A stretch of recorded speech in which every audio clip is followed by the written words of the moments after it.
Okay, sorry for this delay of 5-7 minutes. Okay, our director will be joining us in between because he is at a place where there is some connectivity issue, and I think we have gone live already. Yes, just now. Okay, good afternoon. Good afternoon, everybody. I am Kumar Vikram. I am the senior editor of National Book Trust India, and I also look after the international programs of the Trust.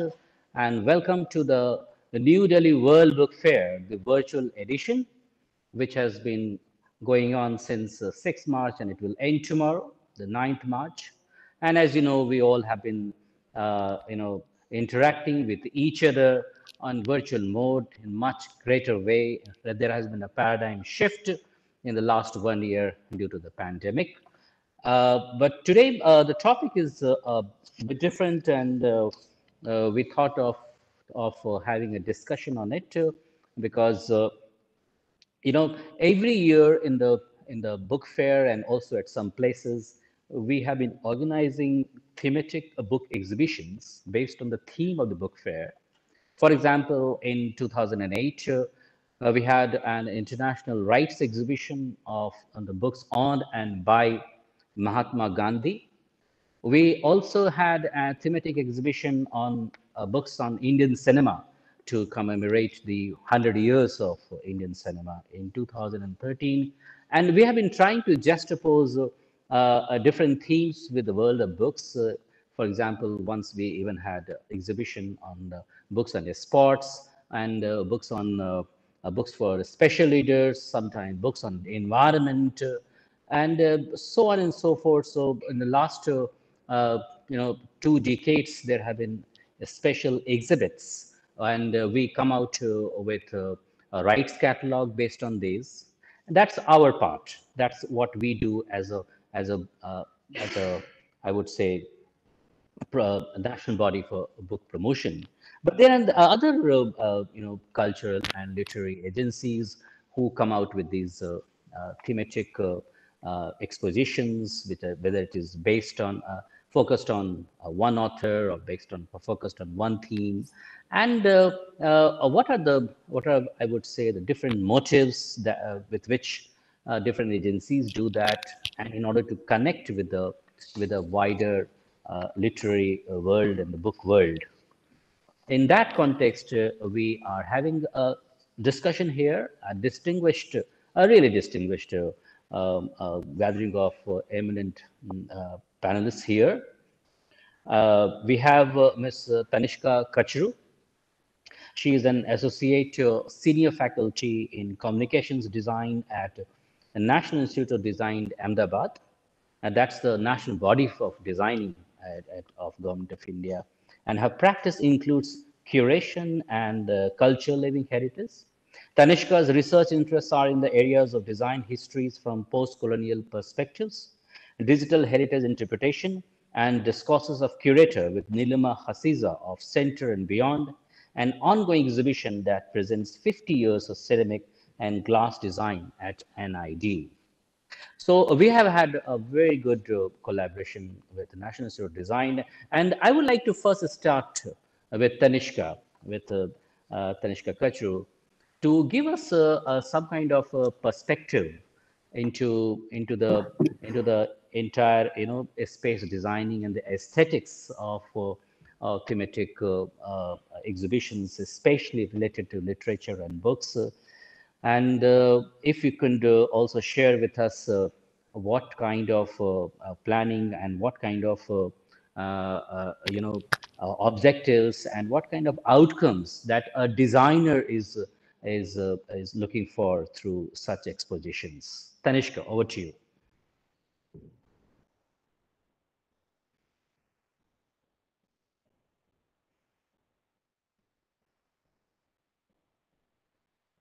Tanishka? Tanishka, are you there?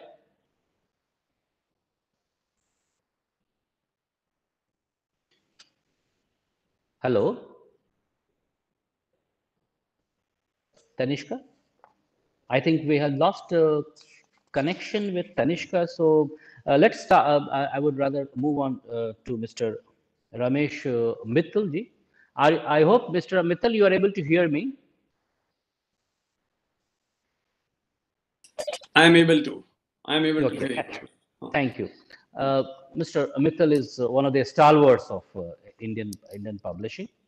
He is the director of DK Agencies Private Limited, who are exporters of books and publications, and Leafy Publications Private Limited, which publishes literary fiction. And he has also been chairperson of CAPEXIL, which is an export promotion council set up by the Ministry of Commerce and Industry. He has over 45 years of experience in the books and publications. He is also the Secretary General of Afro-Asian Council and of Federation of Indian Publishers, and he takes active interest in the affairs of publishing in India and abroad.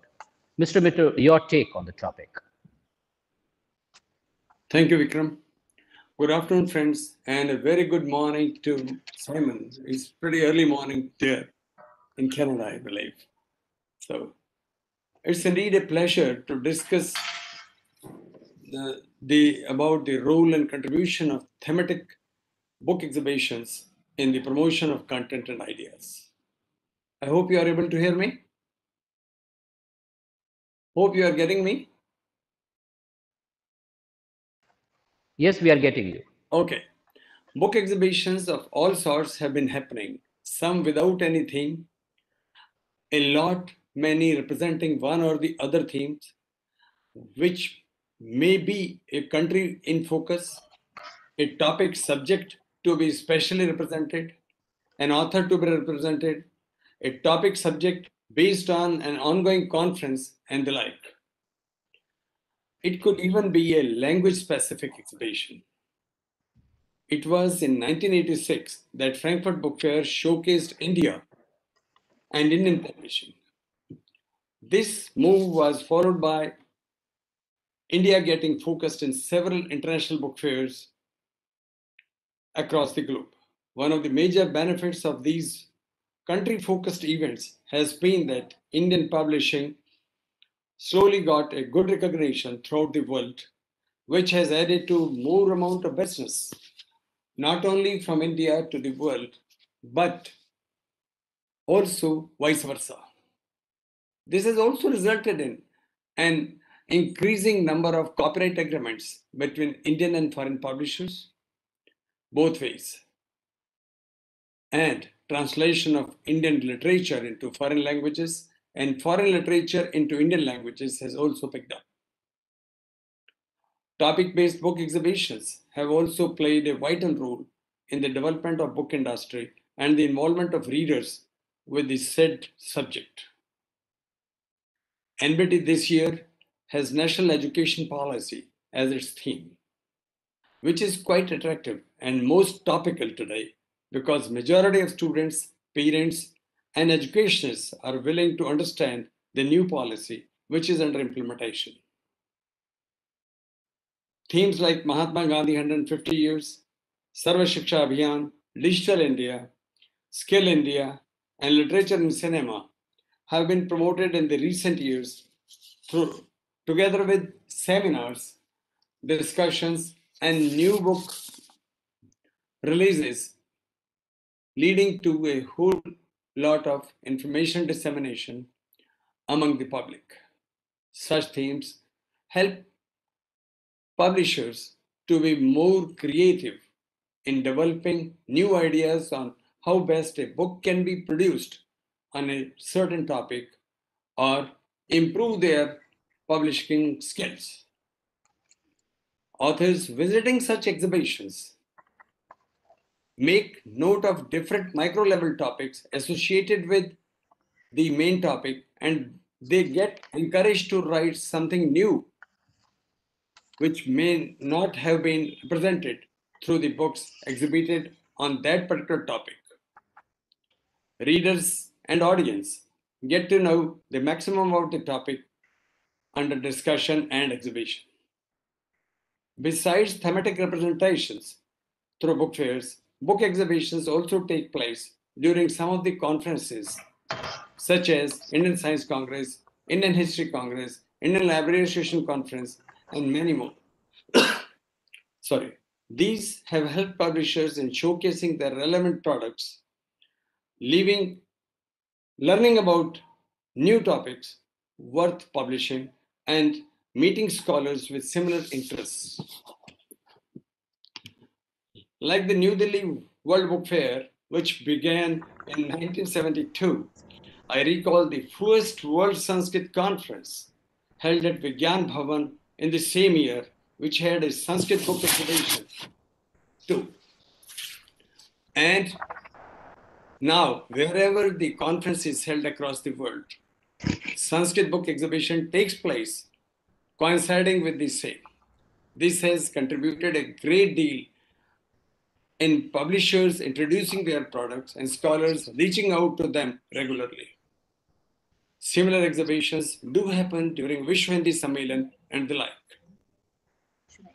Such thematic exhibitions pull crowds interested in the represented theme, and publishers do, and they should, bring out their catalogs, book lists on the topic subject area, which, if sent to readers and libraries all across, can generate more business for the industry.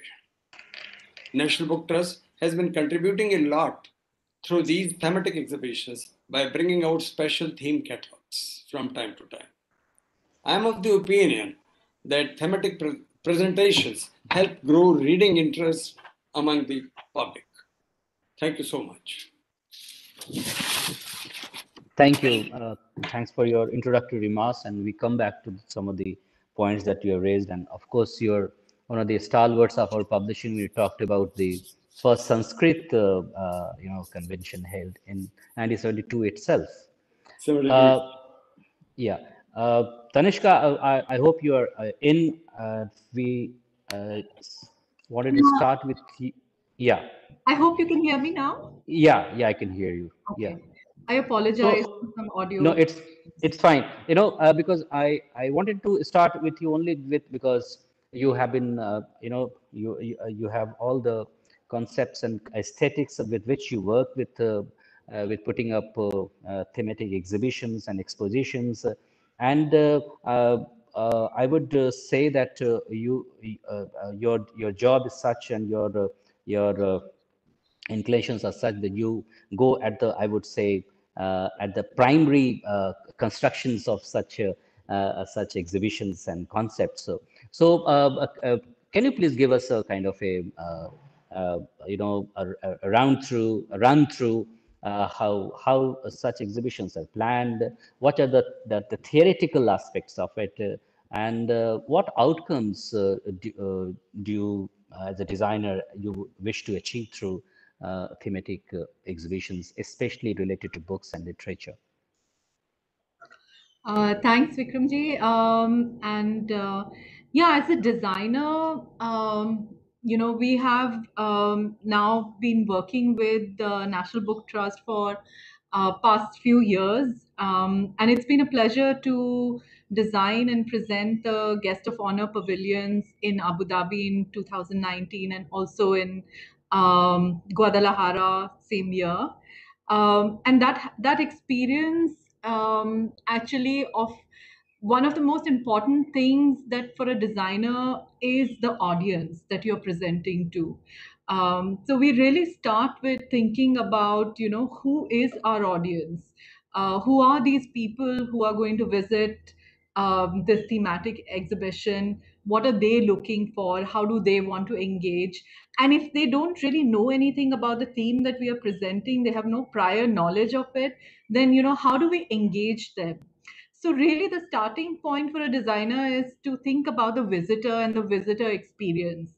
So in this area of experience design, there are few things that help us think about a visitor experience that can be not just engaging at an intellectual level, but also can engage people through some physical activities, which also sort of bring in different sensory aspects.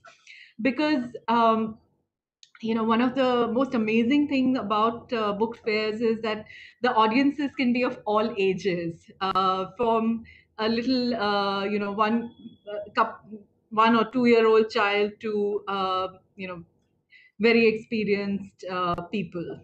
So this challenge is, of course, requires this kind of multi-dimensional approach as a designer. So I think one of the things that you do start with is thinking about, how does the theme relate to the place that you're presenting it in? So what are the kind of connections that one can make that draw in the visitors from that region or that place into the theme, into the subject? So for example, if you're presenting, a theme that's related to Gandhi, then how can we actually create sort of connections with, how maybe people in that particular place or that country relate to Gandhi, what historical associations there may have been, or what point of connections can we make.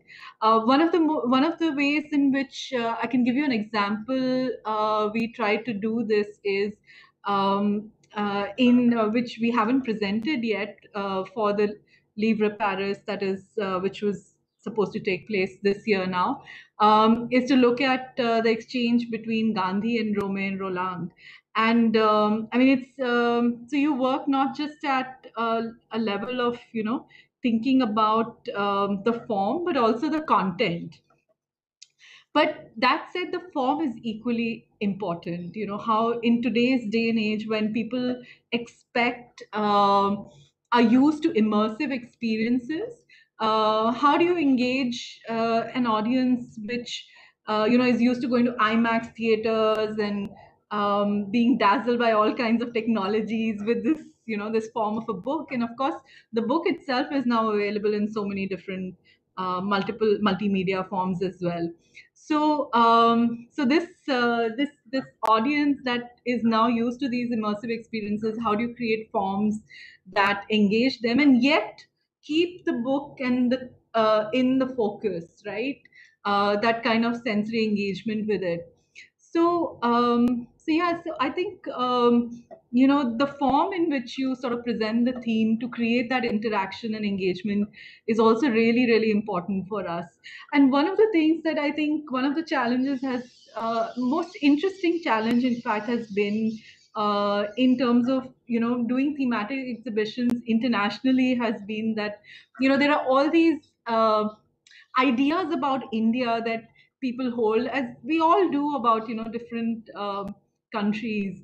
And I don't want to call them stereotypes, but there are ideas that one has. So we've always come across people saying that things should be very colorful, or they should be particular kind of motifs that people expect to see. And yes, I mean, having that sort of recognizability is important in terms of the visual design, which is what attracts people.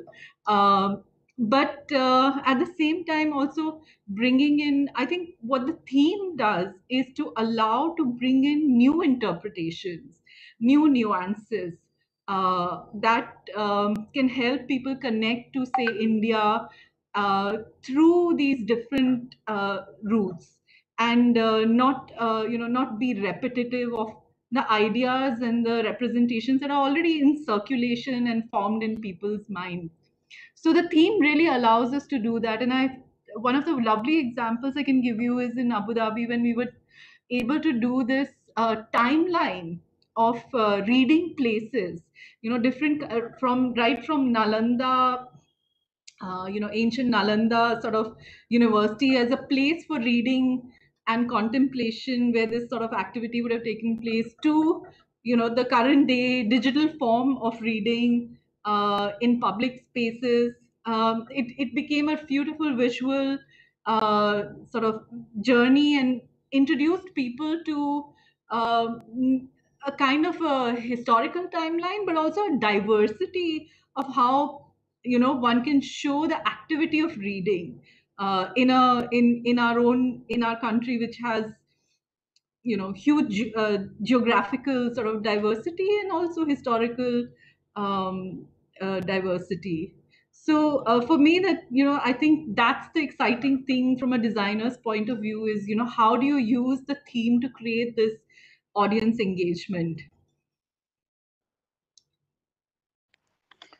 Thank you, Tanishka, for really, flagging some of the designing related issues, and of course, this pressure of trying to repeat what has already been done, and kind of I would say, being to become a bit of populist in its own sense, and to be able to resist that. That is also a very important aspect which a designer has to do.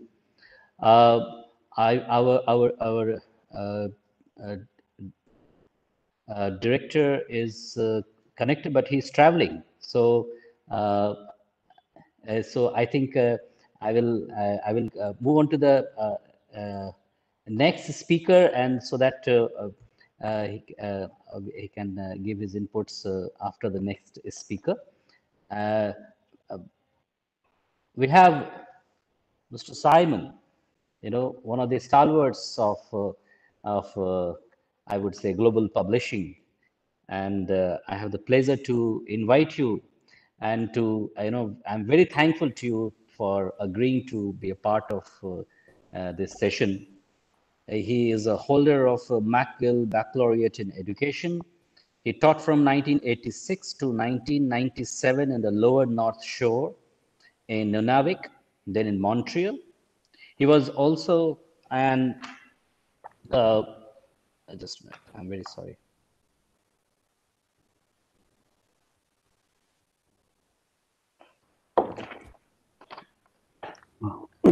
I can do it He was myself if you like. from there,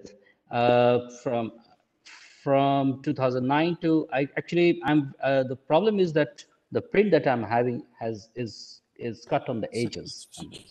Yeah, I can help, not a problem. I was after being a teacher, I went into school publishing, digital publishing, and since 2013, I have been the owner of Les Éditions 400 Coups, which is a small children's publishing house, and I've been chairing the Québec Édition, which is the Quebec Publishers Association International Affairs Division. Yeah. So as we have been discussing, and I'm really very sort of keen to know your perspective on from the perspective of a publisher, and also the business aspect of it. We have had we have seen exhibitions of new title showcases, and there have been a lot of collectives which have come up. And they promote young authors. They also promote thematic books, and what goes behind it in the sense of networking, how the title is selected, what is the economics of it, and what has been your experience? How does it help the new publishers and new authors, and also literary agents, perhaps? Yeah. I have to say that I'm coming in here and I'll probably be taking more notes than I'll be giving them because I'm very keen to learn. Being a teacher is actually always in a situation of learning, and once you're a teacher forever. It's a bit like scouting. And I wanted to go back to what Tanishka said, and one of the first things that came to mind was the question of who are we addressing? And as a publisher, I guess that we look at it from multiple points of views. Who will be paying attention to this exhibition or this cultural richness desire that we have?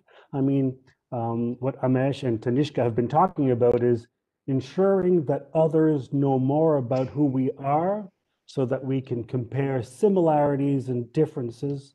The first thing that came to mind as I was listening was, the thing that we all learned in math, the Venn diagram, which always taught us that we can define things that resemble us and things that distinguish us. Canada was supposed to be guest of honor in 2020 in Frankfurt, and I think everybody knows that there was no Frankfurt in 2020. But what came out of that was a title that I think fits perfectly with this conversation. The theme of our exhibition, the theme of our presence in Frankfurt was singular plurality. And I think Canada and India are very similar in terms of being one, but being plural in many facets of who you are, where you're from. If I take into consideration this whole idea of thematic exhibition, I think we are given an opportunity at the international level to increase a better understanding of who others are. We were talking about, I think, Tanishka, who talked about stereotypes. Well, stereotypes are based on reality. I mean, we do consider them as being the essence of what people come up with. But we are much more than just that. And I think thematic exhibitions are an opportunity for others to be enriched. When India was guest of honor in Guadalajara, I just happened to be there, and there was the beautiful colors, but one wants to present India not just by what it used to be or what we have read about it, but what it is today and what it will be tomorrow as well. And I think what I really like about this conversation is that what is the theme, what is the starting point of all this? It is the books. Books in India, or books in Canada, or books in Mexico, or books in Germany. Books and reading are the essence of this ability that we have above and beyond the economics and the opportunity for us to be doing business. What we are doing is offering children and younger children and older children. I call them whatever you want, but everyone who has a desire to be near a book is what makes us similar. People who walk into book fairs have one thing in common. They like books, be they publishers or bookstore owners or exhibitors. They like to be around books. And so we have a great opportunity with books, with book fairs, to show the world our similarities and our differences. And through that, I believe that economics comes through that. It's not the other way around. We don't build economics to enrich the world. We enrich the world, and through that, we are able to enrich everyone.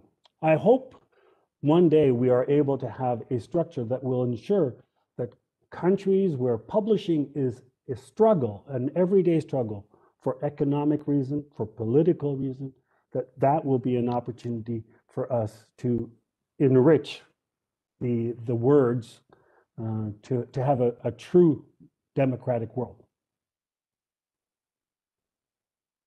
By the way, happy International Rights Day for the women. I just thought that was important to mention.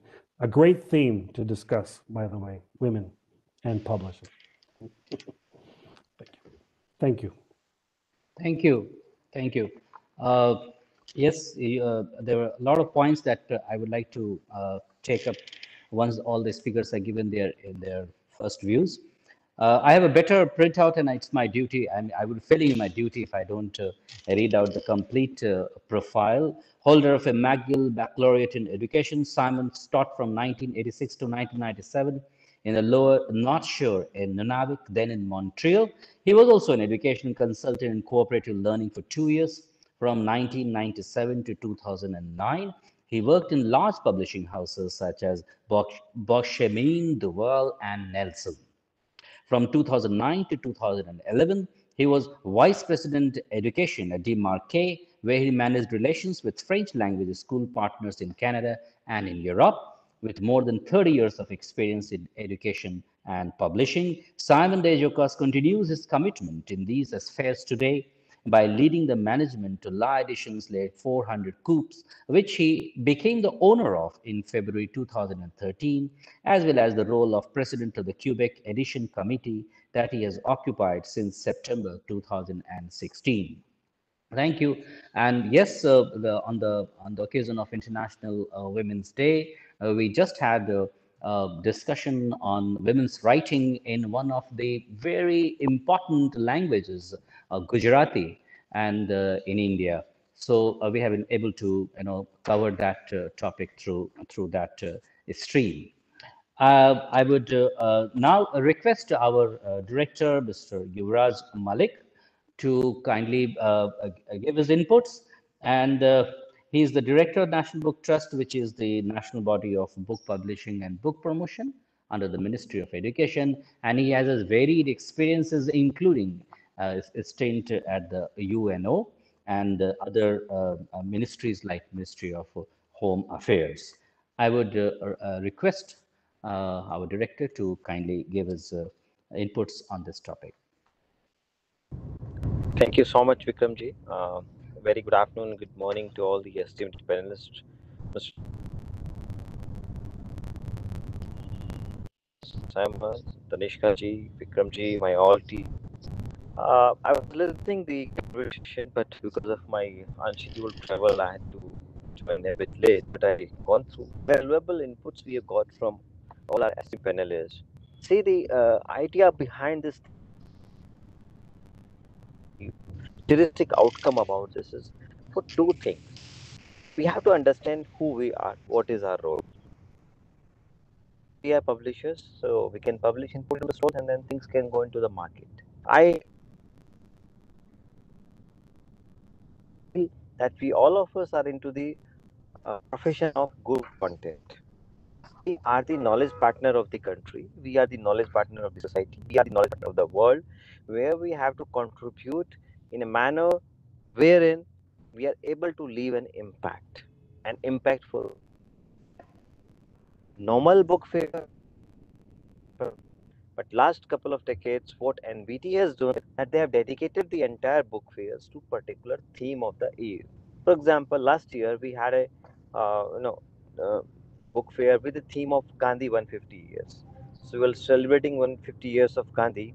In that we showcased all the literature, content, his journey.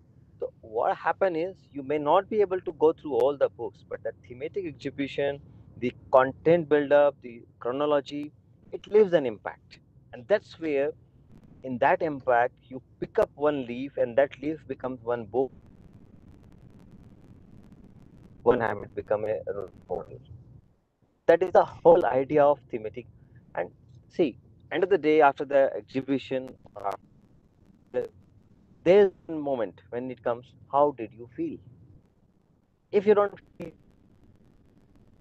if you don't feel enriched, if you don't feel empowered, if you don't feel educated, let me tell you, the effort has not gone. We have missed out somewhere. So that is the concept which we realize. Thematic was the maximum visitors have did out there. The maximum time spent by everyone was in the thematic exhibition. Maximum queries were in thematic exhibition. Maximum outcome and sessions, all kind of things.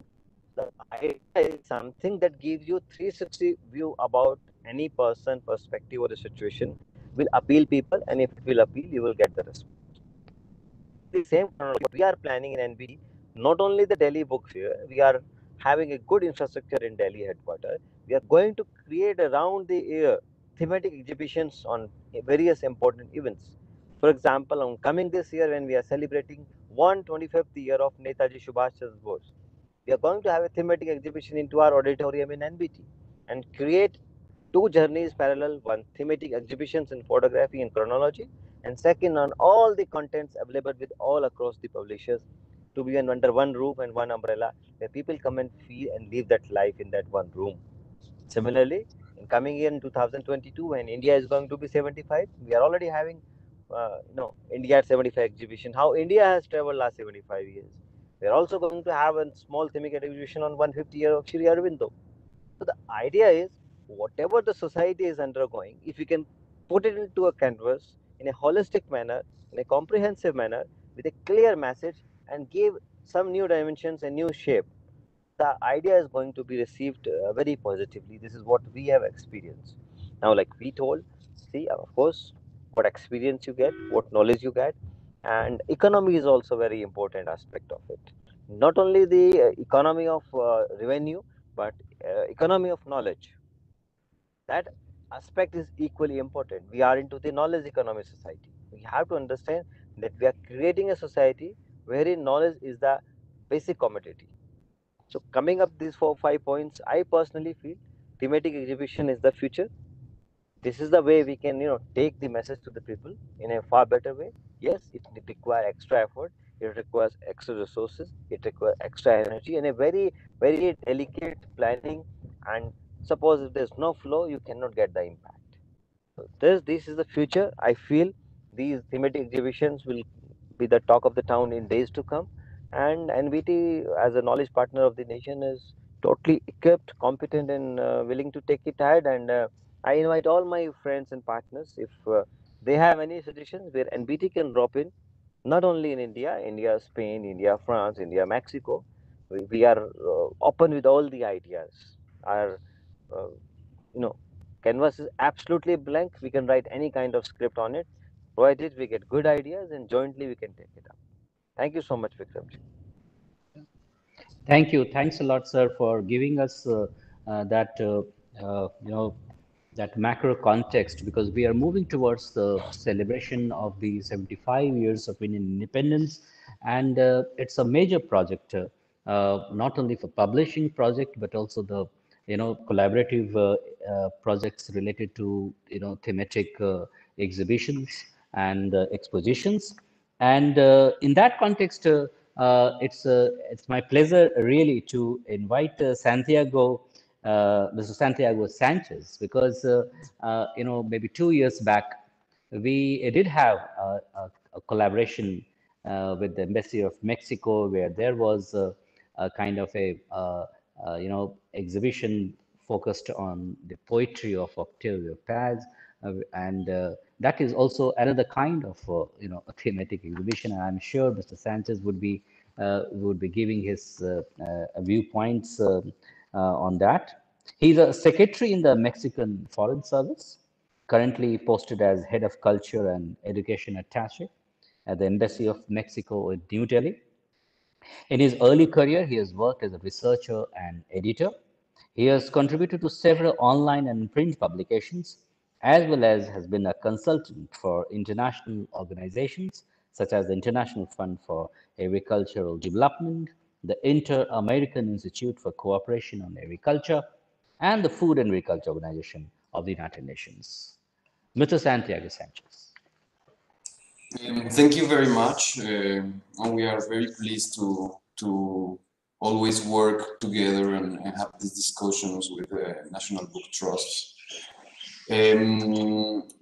Myself, I will be drawing from the Mexico experience regarding the subject that we are discussing, and I will be very categorical, and as Mr. Yuvraj has told, I believe that thematic exhibitions are the future and are cornerstones of strong publishing ecosystems. Their principal role, and as Tanishka and also Simon have argued, is to present new interpretations, appeal to audiences, to promote ideas and content that do not follow the market logic of the big publishing house that can have stronger advertising. I think the strong contribution of thematic book exhibitions is to give visibility to editorial projects of smaller actors in the value chain of book, and also to enhance diversity in the contents and ideas. In Mexico, there's been a broad tendency to create lots of book fairs. Each national, subnational government, each state founded their own book fairs, and this is a first wave. And a second wave is, interestingly, the foundation of a lot of thematic book fairs, or specialized in certain publics or branches of the industry. There has been an exponential growth of this kind of events. We have a very important anthropology and history book fair. Is organized by the equivalent of the Archaeological Survey of India, the Mexican agency who is in charge of heritage. There's law books fairs by the judicial power. Even the Diplomatic Academy of the Mexican Foreign Ministry organizes an international relations diplomatic academy.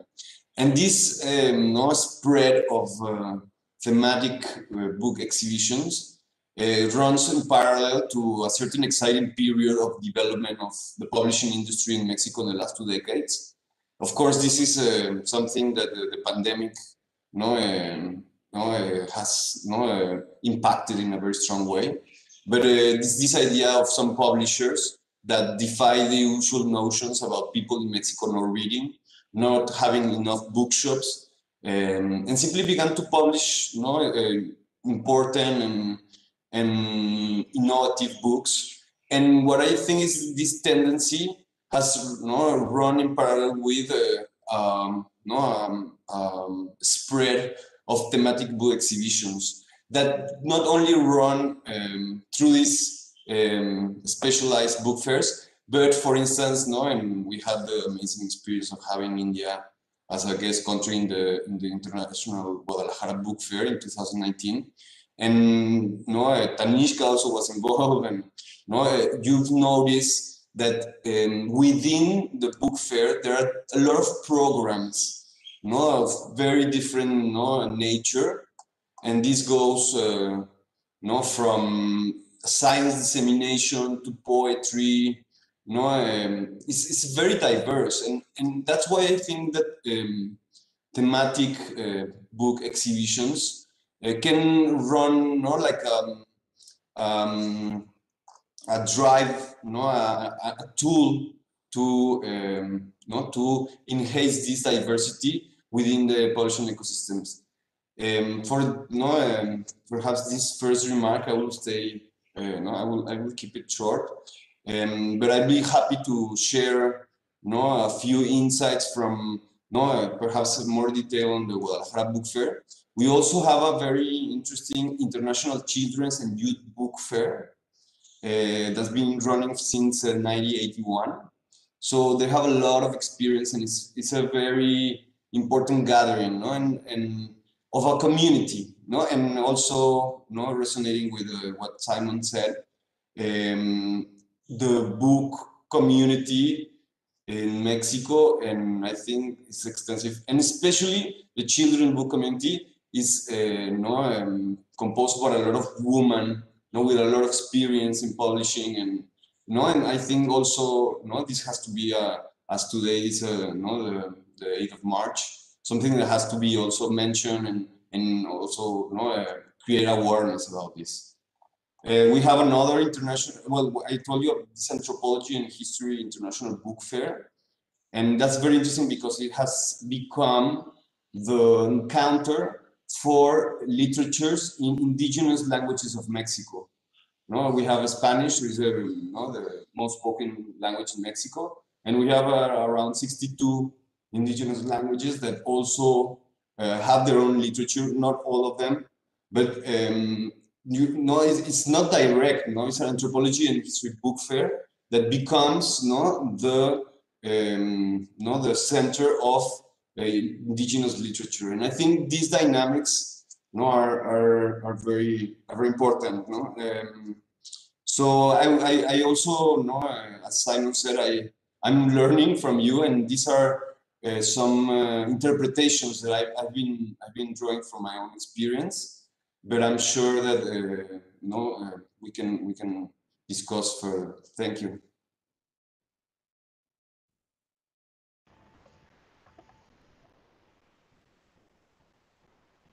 Thank you. I think you were able to raise a lot of important and interesting aspects. I mean, I didn't realize, but yes, not only a book exhibition, even the fair themselves have been dedicated to,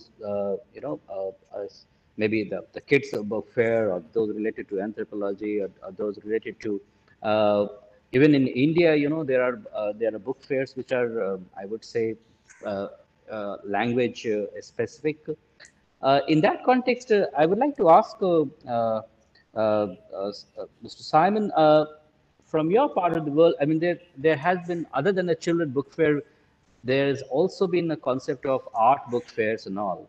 But and in New York, it is an important one is there. But can you also give us perspective about any other fairs in your part of the world which are looked upon and doing well in that area?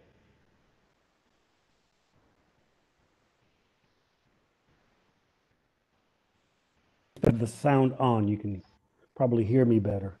Um, the whole concept of fair in French Canada actually is a lot more prevalent than it is in English Canada or the USA. I think we've all heard of Book Expo and things like that, but they don't resemble in any way to what French Canada has been doing for many, many years. That looks a lot more like the Salon du Livre de Paris, if you've been to that, or the Brussels Book Fair, or the Geneva Book Fair, or even the Guadalajara Book Fair, which is a combination of relationship with between publishers and public coming in. I've never had the opportunity of being at the India Book Fair, and hopefully one day when we have planes flying again, I would I'd be able to come and join and see it. But so the whole concept of fairs is a lot more prevalent here in French Canada. And now to go to your question, I think one of the key elements about fairs is the desire to present who we are, to enrich ourselves. So yes, there are fairs about books, and there's art fairs, and there's musical fairs. Montreal is well known for its great jazz festival and its rock festivals. People come to Canada and to Montreal in June, July, because it's a month and a half of different types of fairs, mostly in the musical industry. Now, why is it more prevalent there, or perhaps certain countries in the world? I'm thinking of Barcelona. Everybody sees Barcelona as a cultural hub as well.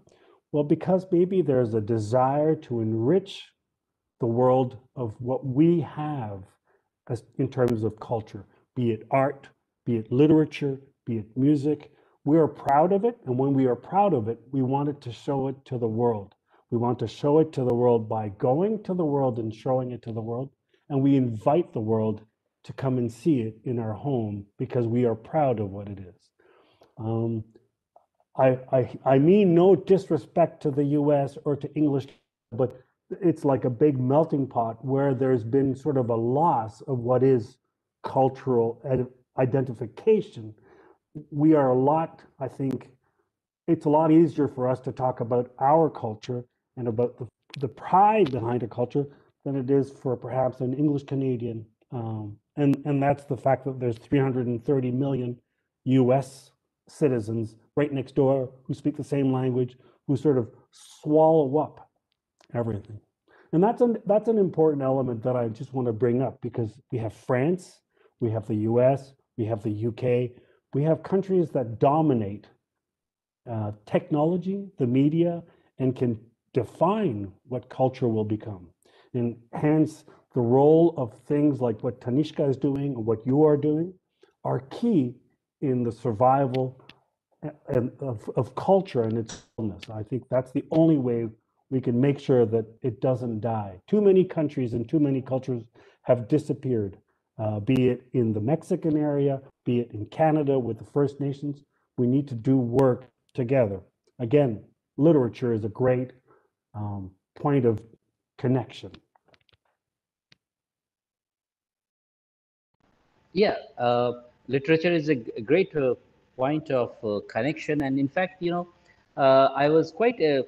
I must share this. I was quite intrigued when, in way back in 2012 itself, I had the opportunity to visit Seoul International Book Fair, and there we saw a very well done, a very big pavilion of the army of the South Korea, and where the entire exposition was related to the kind of the of army life, and the books related to army life, and maybe the authors belonging to the defense sector, and maybe perhaps commission in army is perhaps compulsory in the country, but it's still, I believe that this was a kind of a connection that maybe at that point of time I was not in a position to visualize. And then I saw something on the similar lines even in the Paris Book Fair. They have a very big setup, which focuses on the army life. And in this context, I would like to, I'm tempted to ask this question to a director, Mr. Malik, about the possibilities of integrating, the authors and the books of belonging to the world of defense to the world of literature, and the possibility of giving them a focused space in not in New Delhi World Book Fair, but also in some of the domestic book fairs. Vikramji, can you repeat the question? Some of the question got broken. So I was referring to the fact that in 2012 I had the opportunity to visit Seoul Book Fair, and there was a big pavilion of the army of the country, showing the books of the books written by the army officers, or the kind of education which they give to the officers there, and also this kind of exposition they do in the Paris Book Fair. So I'm really tempted to ask this question to you, that whether this kind of integration will help the world of literature and also the world of defense and related. Very, very interesting question you have put to me, and you have put to me on a fix also. And what side of the story I take? Okay, let me convey it like this.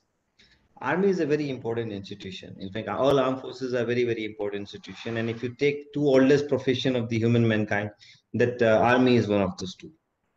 So the impact of armed forces, the cultural ethos of the armed forces, and the historic perspective of the armed forces, and vice versa, because they have impacted the history. Half of the history, if you take out, is the history of the military leaders, how the countries have evolved. So it is very important that when we say the historical, cultural, heritage, social perspective of any country's literature and content, you cannot put this important part of the institution who have really shaped the world. If there would not have been a world war, there would not have been new world order.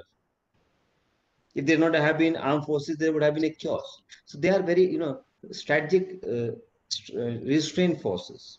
I'm telling you for the thing, because when it comes to military, people think it's all about intervention. No, there are many more perspectives of a country of like Israel size. If you see, the armed way of life has become their life ethos. The way they groom their country, the principles, the fundamentals, the management model, the discipline model, the cultural, the habits of armed forces have automatically been transpired to the society, and society has absorbed it. So can you really take away that part of military culture from the society? No. So when we say the kind of literature we generate, we produce, the exhibitions we produce, has a direct bearing on the psyche of the society. The way you told that Seoul, they put their, of course, they take pride in putting their armed forces, but a country like India, who's, very, very liberal democracy, very, very magnanimous, and the kind of democratic setup we have, our armed forces are silent workers. They have to be like that. So I don't think that like other countries, we are going to showcase armed forces into the exhibition. Yes, there's a huge scope. For example, 1971 we are celebrating. It is 50th year of independence of Bangladesh, where armed forces of India have played a big role. At least 100 books are coming up. That is how that the integration of the historic perspective, military perspective, content, and thematic exhibition can go hand in hand. For example, surgical strike that happened. This is the first time people got to know that so many books on surgical strike has come. Israelis, and they carry out strike, they carry out. So the idea is the content is so intermixed, it is very, very difficult to cut them to size and put it separate silos. We have to take everything along, and military history is a great domain which has not been worked upon. It is a very welcome carpet for this, that people should come, write history, military history, new perspectives, identify new heroes, and very few military history writers you'll find in any country. And most of them you'll find from armed forces because they are taught in their curriculum, they get involved with it. So I think we all can really give it an idea that we should get some more content on military history, and of course, thematic exhibition, of course, it can be thought of. Thank you, sir. Thank you. I would like to come back because in the last our section, I would like to come back to Mr. Mittal, where he was talking about thematic book lists because he's one of the topmost publishers and one of the topmost exporters. So, how do you plan such thematic book lists and can you give us some of your, share some of the first-hand experiences of dealing with these issues? Sorry. You see, thematic book lists do help a great deal in promoting the exhibition itself. What happens is, supposing an exhibition is taking place on new education policy, like the director just now said, there are about 100 new books already in the market on new education policy. So, like, if a list is compiled of those books and placed on the web and also very well circulated, there will definitely increase the market for books. You see, I come from publishing background, so I only talk about that. So National Book Trust has been doing some of these lists, some of these catalogs already in terms of whenever there is India focus and likewise. But when you make a theme, I think if National Book Trust also brings out a catalog, it could be both digital catalog as also the printed one. Digital catalog, if circulated very well, people would be more interested and inclined to have their books listed there. And thereby, more and more people will come to know about, even without visiting the fair, they will know there are so many books already on this theme by so and so author, these authors, and all that. So, what happens is if thematic book lists are presented, like we circulated 150 years of Mahatma Gandhi 2 years back. Now, what happens is, there was exhibition on Gandhi, I remember, a very good exhibition of not only books, but documentary films and so many things there. And if a catalog thereof could be prepared and placed in the digital world somewhere, that exhibition remains static or remains well known, because if that catalog exists on this web somewhere, that will have an impact in the long term on the people who wish to do some research on that topic later, those who could not see that exhibition or visit this exhibition, or perhaps didn't have time at that time or missed out at that time, they at least have the access to that literature. That was the whole idea. Supposing tomorrow you have an exhibition on, say, dances of India. We have a number of classical dances of India. Okay. And on each each kind of dance performance, if you have some books listed somewhere, maybe say 30 books on each of these dances, it will make an impact, permanent impact on the people. People would be more interested and inclined on those kinds of books. Whoever would be interested in Indian dance, say Kathakali, will definitely visit that site and pick up that list and perhaps may like to see that book. If not buy it, maybe see that book in their library somewhere. Something like that. That was the whole idea. Yeah, thank you. I come back to Mr. Santiago Sanchez. Since you also have this, the personal background of dealing with, art books from Mexico. I mean, yeah, and there. I was just wondering whether, these art-specific books.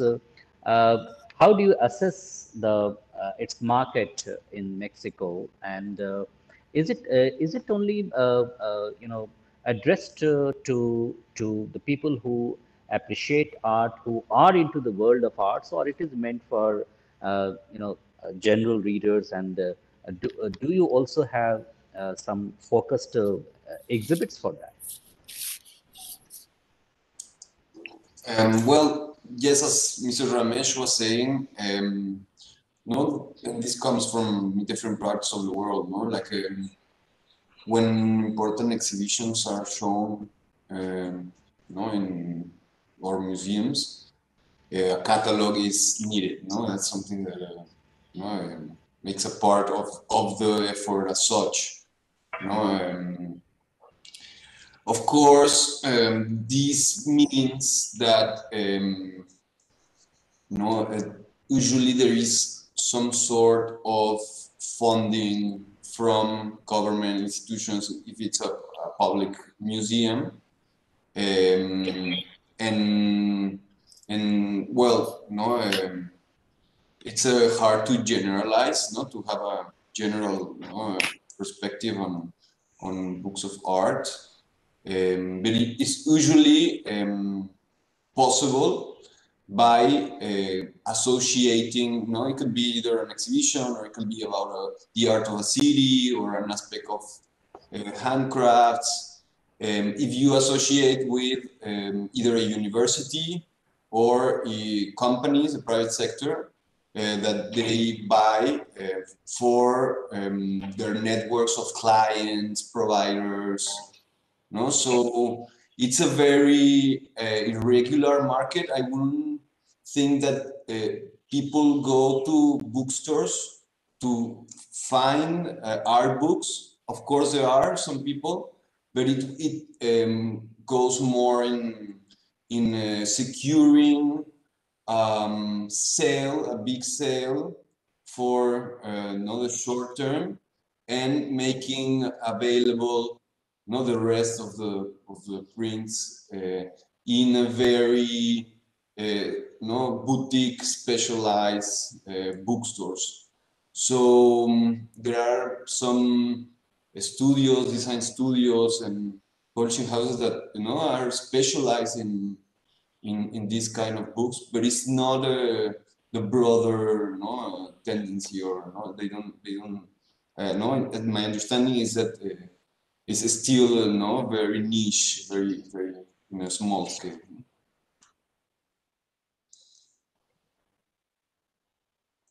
Okay, thank you. My last question is to Ms.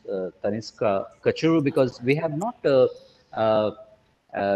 have not touched an important aspect, and in this pandemic era, we must be able to flag that issue, and that is the possibility of, since you have been associating with those kind of exhibitions, the possibility of digital exhibitions and the online exhibitions, and what are the dynamics of such exhibitions, and what are the advantages in terms of its accessibility, and what are, I would say, the flip sides?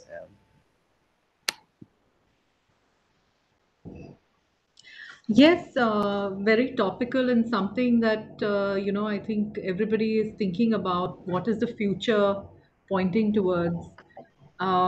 So yeah, I mean, the role of exhibitions is to create engagement and to invite people to engage with the subject, the theme, the medium, the material that is being presented. Now, in this time when physical distancing has, we see it as something that we have to probably incorporate in our lives for years to come.